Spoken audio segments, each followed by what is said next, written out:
Dear viewers, अस्सलाम वालेकुम। आज हम पढ़ेंगे इलेक्ट्रोलाइटिक सेल के बारे में पढ़ेंगे। इससे पहले लेक्चर में हम इलेक्ट्रोकेमिकल सेल्स के बारे में और उसके टाइप्स के बारे में पढ़ चुके थे। मैं रिवाइज करता हूँ कि इलेक्ट्रोकेमिकल सेल्स वो डिवाइसेस हैं जो केमिकल एनर्जी को इलेक्ट्रिकल में कन्वर्ट करें। यानी मसलन जो ड्राई सेल होता है, जो कैलोना में लिखते हैं या वॉल क्लॉक में हम लगाते हैं या रिमोट में लगाते हैं, ये एक इलेक्ट्रोकेमिकल सेल है। उसके अंदर जो केमिकल्स होता है ना, वो इस्तेमाल हो के इलेक्ट्रिसिटी बनाता है। तो हमने जहन में ड्राई सेल को रखना है। यानी एन जो इलेक्ट्रोकेमिकल सेल होगा ना, वो केमिकल एनर्जी को इलेक्ट्रिकल में कन्वर्ट करेगा या इलेक्ट्रिकल को केमिकल में कन्वर्ट करेगा। यह हम पहले लेक्चर में पढ़ चुके हैं। आज हम पढ़ेंगे इलेक्ट्रोलाइटिक सेल के बारे में। तो इलेक्ट्रोलाइटिक सेल वो सेल होता है जो इलेक्ट्रिकल एनर्जी को यूज़ करके एक केमिकल रिएक्शन कराता है। ठीक है, तो इसकी तारीफ इस तरह है कि एन इलेक्ट्रोकेमिकल सेल, यानी ये इलेक्ट्रोकेमिकल सेल की एक टाइप है। ये करता क्या है, in which electrical energy is use, इसमें इलेक्ट्रिकल एनर्जी इस्तेमाल होती है to derive a chemical reaction, और केमिकल रिएक्शन हो जाता है।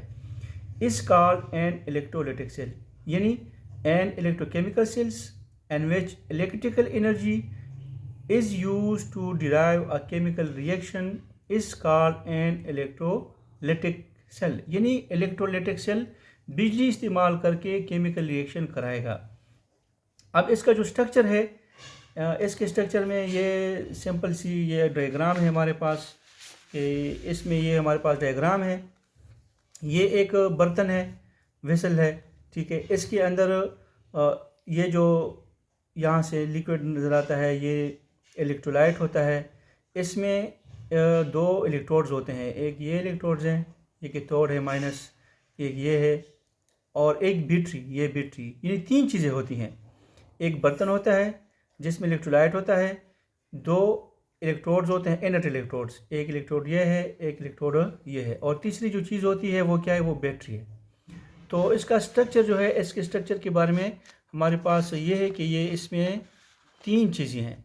स्ट्रक्चर में क्या है, तीन चीज़ें हैं। An electrolytic cell consist of, an electrolytic cell consist of, पहली बात ये है कि a vessel containing an electrolyte, a vessel containing an electrolyte, a vessel containing an electrolyte, ये पहली चीज़ है।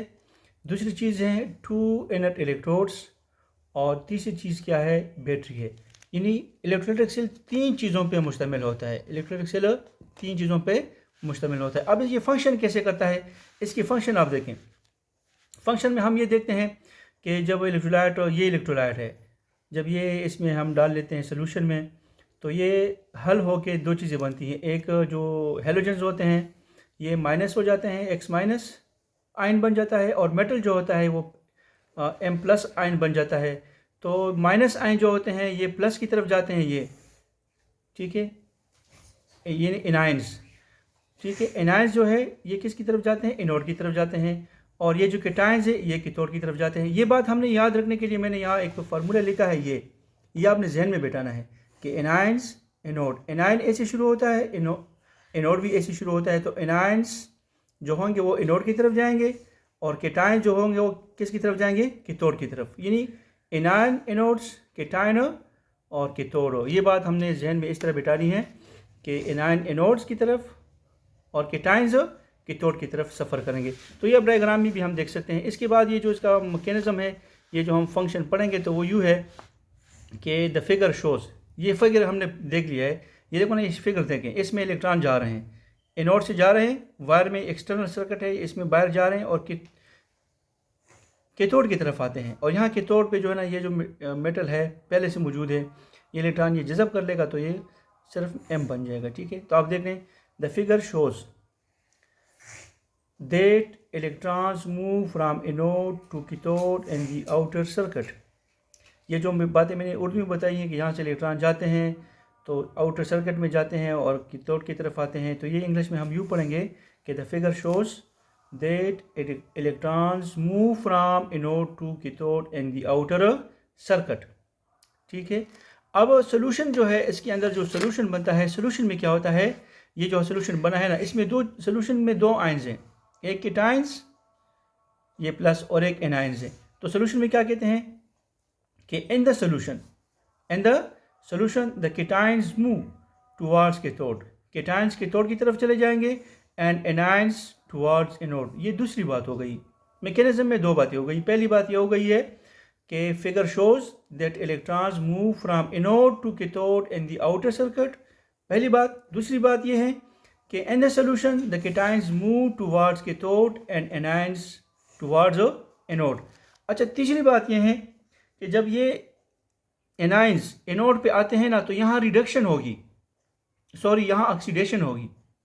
इनसे इलेक्ट्रॉन खारिज हो जाएंगे तो इनकी ऑक्सीडेशन हो जाएगी। तो ये लिखते हैं कि at anode anion oxidise by losing electron. Anode पे क्या हो जाएंगे, इलेक्ट्रॉन खारिज हो जाएंगे एनाइन से, ठीक है, और क्या हो जाएगी, ऑक्सीडेशन हो जाएगी। और कैथोड, यहाँ जो कैथोड है यहाँ पे इलेक्ट्रॉन आएंगे तो ये जज़ब हो जाएंगे, गेन हो जाएंगे, मेटल इसको गेन कर लेंगे, तो यहाँ क्या हो जाएगा, रिडक्शन हो जाएगा। तो कैथोड पे क्या हो रहा है, at cathode cations reduce by gaining electrons. At cathode cations reduce by gaining electron, cation reduce हो जाएंगे। इसका मतलब क्या है, this means oxidation occurs at anode. इसका मतलब ये हुआ कि ऑक्सीडेशन कहाँ पे होगी, एनोड पे होगी, एंड रिडक्शन एट कैथोड, और रिडक्शन कहाँ पे होगी, कैथोड पे। यानी इलेक्ट्रोलाइटिक सेल में दो रिएक्शन होते हैं at a time, redox reaction जिसको कहते हैं। एक साइड पे ऑक्सीडेशन होता है, एक साइड पे रिडक्शन। तो एनोड पे ऑक्सीडेशन होगा और कैथोड पे रिडक्शन होगा। अच्छा, अब इसका हम अगर वो लिखें, इसका हम अगर वो रिएक्शन लिखें तो रिएक्शन कुछ यूँ है कि एट एनोड जो है, एनोड में हमारे पास ये एक्स यानी एनाइंस आ गया था, ठीक है। तो एनाइंस क्या करेगा, ये इलेक्ट्रॉन लूज करेगा तो ये एटम बन जाएगा, ठीक है। और फिर ये इलेक्ट्रॉन क्या करेगा, ये जो मेटल आयन है ये इसको दोबारा गेन कर लेगा और ये क्या हो जाएगा, ये मेटल बन जाएगा। ये हमारा हो गया इसके फंक्शन के बारे में, मैकेनिज्म के बारे में। अब हम क्या करेंगे, इसके कुछ यूजेस जो है, ये यूजेस ऑफ इलेक्ट्रोलाइटिक सेल ये पढ़ेंगे कि ये कहाँ कहाँ यूज़ हो सकता है। तो पहली बात यह है कि Downs cell is use for the commercial preparation of sodium metal, ठीक है।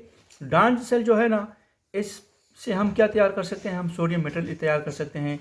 Dance cell is use for the commercial preparation of sodium metal. इसी में हम चेंजेस कर लेते हैं। पॉइंट नंबर 2 बन जाएगा कि डांस सेल की जगह हम क्या लिख लेंगे, नेल्सन सेल लिख लेंगे, ठीक है। और नेल्सन सेल में क्या पैदा हो जाता है, वहाँ पे सोडियम हाइड्रोक्साइड, यानी सोडियम मेटल की जगह सोडियम हाइड्रोक्साइड। तो हम यू लिख सकते हैं कि इस पॉइंट को हम यू कर देंगे, डांस सेल की जगह हम क्या कर देंगे, नेल्सन सेल कर देंगे, ठीक है। बाकी फिक्र वही है, नेल्सन सेल इज यूज, ठीक है, Nelson cell is use for the commercial preparation of sodium hydroxide. तीसरी बात यह है कि ये जो इलेक्ट्रोलाइटिक सेल्स हैं, इससे हम कैल्शियम और मैग्नीशियम बनाते हैं। Electrolytic cell are use for the commercial preparation of calcium and magnesium. उसके बाद जो है चौथा जो पॉइंट है, it is use to produce aluminium metal commercially. हम क्या कर सकते हैं, एल्यूमिनियम मेटल भी कमर्शियली जब हम तैयार करना चाहते हैं तो हम इन सेल की मदद से करेंगे। और आखिरी जो पॉइंट है यह है कि it is use for the purification of copper हो। इससे हम कापर, ना खालिस कापर को हम खालिस कर सकते हैं। तो इन सारे लेक्चर का जो हमारा खुलासा है वो ये है। इस सारे चैप्टर में हमने ये पढ़ा है कि इलेक्ट्रोलाइटिक सेल क्या चीज़ें हैं। तो इलेक्ट्रोलाइटिक सेल ये है कि इलेक्ट्रिसिटी को इस्तेमाल करके केमिकल रिएक्शन होगा। इसके क्या है, इसकी स्ट्रक्चर में 3 चीज़ें हैं। एक वेजल है जिसमें इलेक्ट्रोलाइट होगा, 2 इनर्ट इलेक्ट्रोड्स हैं और एक बैटरी है। और 2 बातें और जो हमने अहम पढ़ी है वो ये है कि एनोड पे क्या होगा, ऑक्सीडेशन होगा, और कैथोड पे रिडक्शन होगा। उम्मीद है कि आपको ये बात समझ आ गई होगी।